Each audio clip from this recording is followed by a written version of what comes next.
It's an honor to be here, to be part of your first National Assembly and election. Good luck sa mananalo. May malaking responsibilidad maging opisyal ng TREBA because you are representing an economic driver industry. Construction is one of the major stimulants of any country for that matter. That includes the private and the national government investment plan. Napakalaki.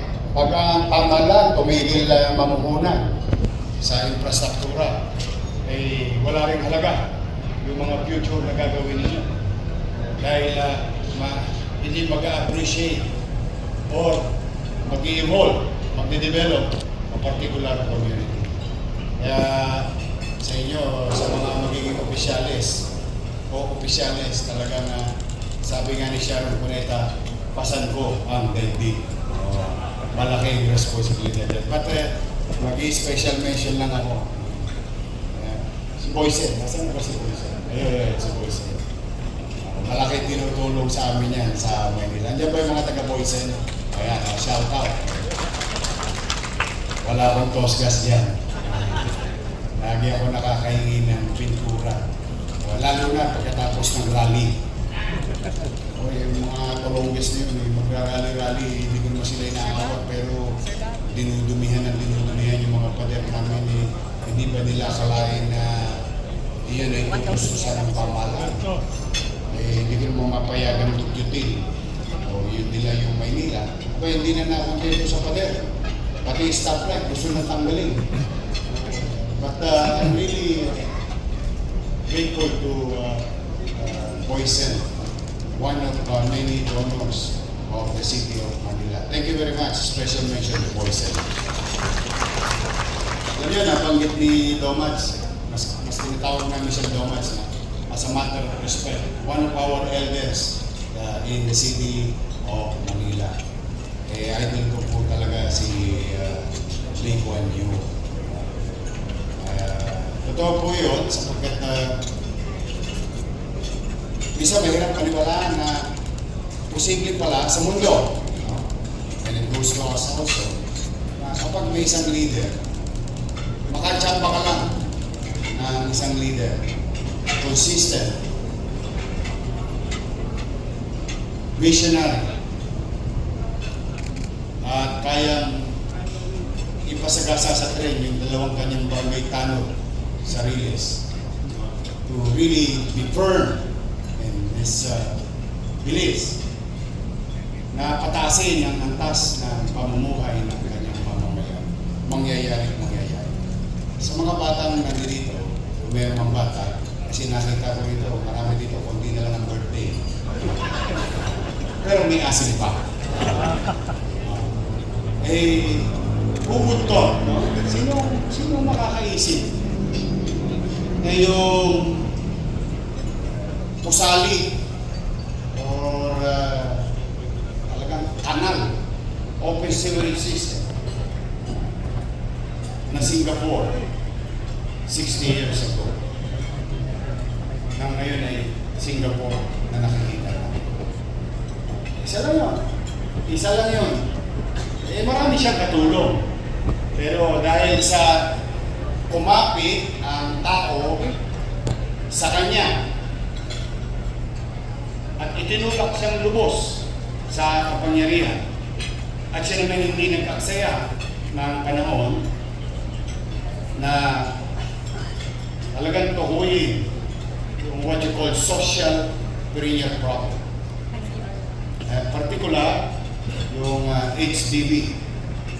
Maswerte sila. Napaka-swerte nila. There was one incident, I hope my recollection, my memory serves me well. There was a great fire in Singapore. Hindi ko makabisado yung lugar eh.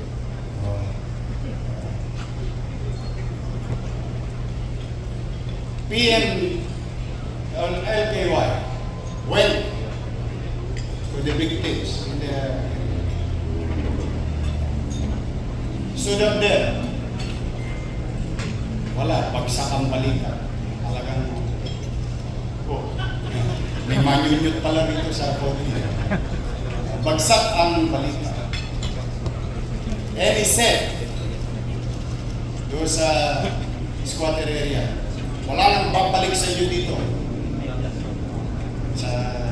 Wala nang babalik. Hindi ko na kayo papayagang bumalik. Kasi puro shanty yun, yung nasunod. But I promise you, I will build 10,000 housing units by next year. Yes, sinabi. Pag-uwi ni Lee Kuan Yew, kinausap niya ng mga ministry, they found out, wala pala silang kontraktor. Country, at the time, walang kakayanan to build.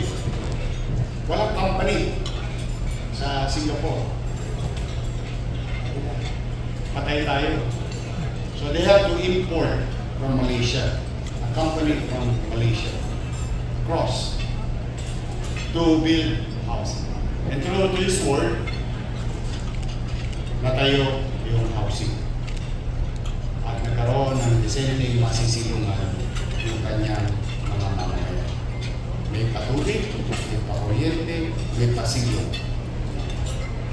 Tapos, isa pang challenge niya, alam mo yung Singapore, mixed demographics.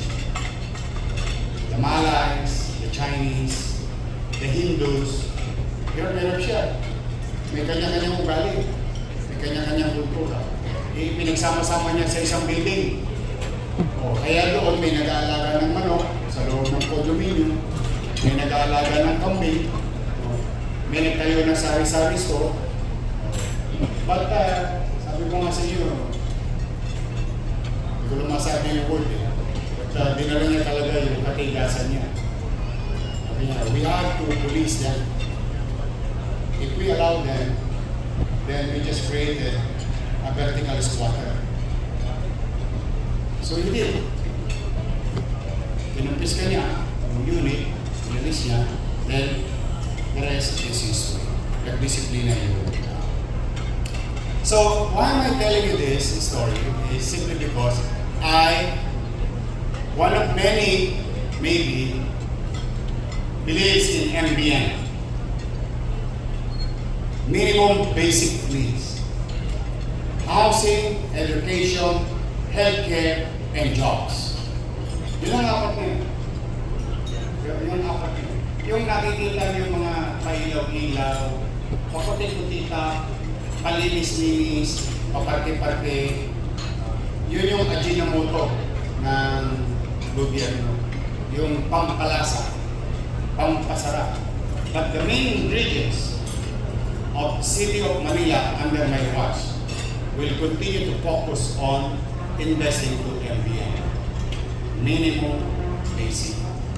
Why? Because I am after the quality of life. Ang gobyerno, may mga politiko tayong maririnig na uurutin yung utaw. Yayaman ka. Yayaman ka. Di totoo yun. Walang gobyerno kahit Estados Unidos. Sige, magpangalan pa kayo ng mga malalagong bansa. Walang gobyerno gagawa ng programa para yumaman ang tao. Walang ganon.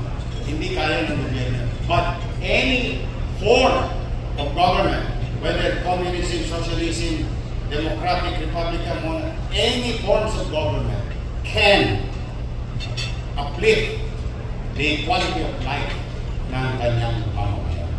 And my teachers taught me very well, thanks to UP and SIPAG.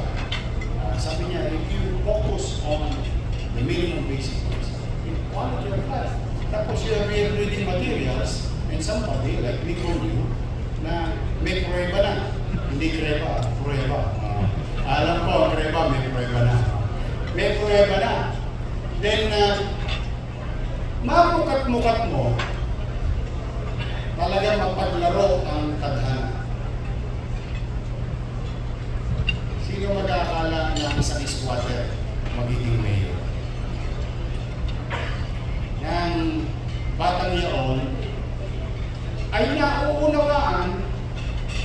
yung mindset ng isang squadron na pamilya.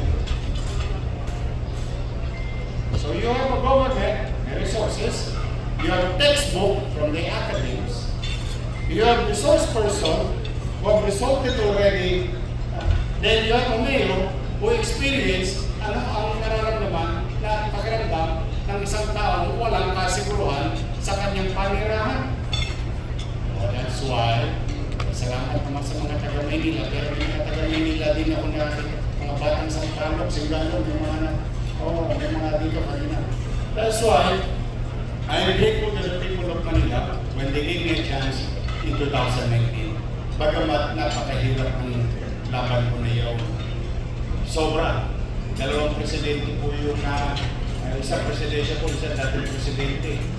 Kumbaga sabi nga ni Domas, doon sa karera na yan, ako yung lumatos. Talagang molak yung mga kalaban ko. Ako yung pang-karatera o pang-kalesa. But thanks to the people of Manila, that's why when I became mayor, one night I spoke with Chris Fernandez, Attorney Chris Fernandez. Sabi ko, Chris, titira ako ng housing. Sabi niya, mahal po yan. You should know better than napakamahal magtayo ng housing. Kung ang gobyerno, lalo na mamamuro. Because you can only accommodate X number of families with X number of resources. So sa laki ng resources, ang talatamaan ko eh. So talagang medyo magastos. But that night, I asked the city council's stenographer, because I used to be kasi sabi ko, Chris, hindi ko ma-muestra yung gagawing batas. Gusto ko, meron tayong stenographer, ikukwento ko lahat ng gusto kong mangyari. Then we convert it into a law. Kaya po yung housing law ng city government is a whole-hearted, drafted, crafted by yours truly, based on experience in legislation, being 9 years councilor and 9 years vice mayor, based on academic background, which I modestly acquired through the years of my journey. Kasi high school finish po ako nung pumasok ako sa gobyerno. But through the years, kaya ako po may diploma na, hindi lang gawang recto, gawang makatipat. And my personal life journey, early life journey. So, that's why naipasa yung batas. Maraming salamat sa Puliseo. So, ano itong batas ito? Pag mapapasin nyo yung disenyo namin, ito na yung kay chairman, saka kay president, kahapon na totoo sila. Copy-paste. Copy-paste. Yung Singapore Building Housing. Mapapansin nyo sa baba. Mapapansin nyo sa baba. Walang unit. And the reason behind is wala makapag-extend. Ang problema kasi, pag nilagyan mo na unit, katulad ng Bliss nung araw, through time, umahaba, lumalapad. Kasi yung naging presidente ng asosasyon, may privilege. Every year, iba-iba presidente. Every year, Zoy, wala. Kasi ano ko yun bakit hindi nilagyan nila KY ng unit sa baba? Which makes sense. And it became a space for other, like yung sinabi ni Domats, activities there. That's one. Two, why is it 42 square meter? Why is it more than 40 square meter? Why? A lot of people would have, laki-laki naman yan. Yung SMDC, 23 lang. Yung studio. O yung iba, 27, 25. Why? Based on my experience. Ayaw kong magtatag ng bahay ng kalapati. Total mamumuho ng karilang naman. At ititira mo yung pamilya, hindi naman individual. I would live in a 23 square meter condominium kung binata ako, kung single ako. If I'm starting, there is no harm to build 23 square meter. But if I'm going to send 5 members of a family in a 23 square meter, itinaas ko lang yung squatter. In-elevate ko lang, may free air lang. Mas mahangin, mas mahangin. But still, mukha pa rin yung squatter. 2, why did I build 42 square meter? Second reason, based on my experience again. Alam mo, wala po kung may nagiging squatter sa inyo. O may kakilala kayo yung squatter. Isa sa problema sa squatting, community, family relation. Alam mo yung tatay, pag nakatira na ng gin bulag, dala ng kami, tabi-tabi. Nanay ko, kami tatlo lang sa bahay. Nanay ko, tatay ko, tapos ako. Isang higaan lang yun, tabi-tabi kami. Kaya yung tatay ko, pag may pinaplano, pwede akong lumabas. Kasi may cardio ako sa nanay ko. Pero sasabihin ng nanay ko, oh, mag-basketball ka muna. Patay na, buto-buto nun. Alam mo na. But just imagine an incident, may nilaga. And this is not a metaphor or ano. This is not a storytelling. This is incidents. And the tendency may kakaroon ng unnecessary situation sa loob ng tahanan. Kaya kung ginawa 42, dala na ipaghiwalay ang mag-asawa at mga anak may sariling kwarto. Para maiwasan ko yung future or possibility or a glimpse of possibility na magkaroon ng family problem. Kaya dalawa yun. At mas maliwalas dahil may sarili silang sala, may sarili silang kainan, may sarili silang banyo at labahan at kusina. And you know it better than me when you construct. You know that I think 40 square meter is a livable space in a small, regular, universal numbers of this country with regard to family membership. Ayun po yun. Eh, bakit po sila ay hindi itinapon sa probinsya? Katulad nung bata kami, ay alam na lang ito ni Regis. Eh, nung araw kami, siguro meron din sa inyo nag-housing nung araw, nung dekada 70-80. No? Pero kung meron mo nakaka-relate, you should know this. Manila, squatter, dadalhin sa Sapang Palay, dadalhin sa Cagayan, dadalhin sa portion ng Cavite. Kasi kalauna, lumawak na lumawak. No? Naging Montalban na, then papunta ng Tagaytay, may mga housing pero gano'n kami. The challenge with that is this enfranchisement. Kasi sa Divisoria nagtatrabaho, sa Pier nagtatrabaho, tapos sa Almario nag-aaral, sa Pedro Guevara nag-aaral. Ang health center nasa Zaragoza, nasa So kung naipadala sila roon at walang access to these basic services, the tendency is pabalik lang ulit at iiwanan ang lote. Kaya itinatag ko yung concept na in-city vertical housing program. Katulad ng ginawa namin, nakita nila, ikinuro ko sa kanila yung squatter. Diba? May basketball court kami, dalawa yung, saka kung makakita, basketball court, dalawa. Dinurog ko yung isa, tinayo 15-story. Binondominium. Yung katapat, San Nicolas, squatter. Tinibag ko isang bloke. Pero bago ko tinibag, tayo na yung binondominium. Wawalopin sila lahat, akyat, durog, may open space. Then, I started building binondominium 2 for the next tranche of squatters within the area. So wala silang disenfranchised. Now, on the fiscal situation. Yorme, no magkano binabayaran nila? 2,000 pesos. What? 2,000 pesos for a 5, ano to sabi niyo? 5 to 6 million pesos worth of investment for every family that we're going to share. Now, here comes the what you call, I don't know, bakit maraming engineer dito.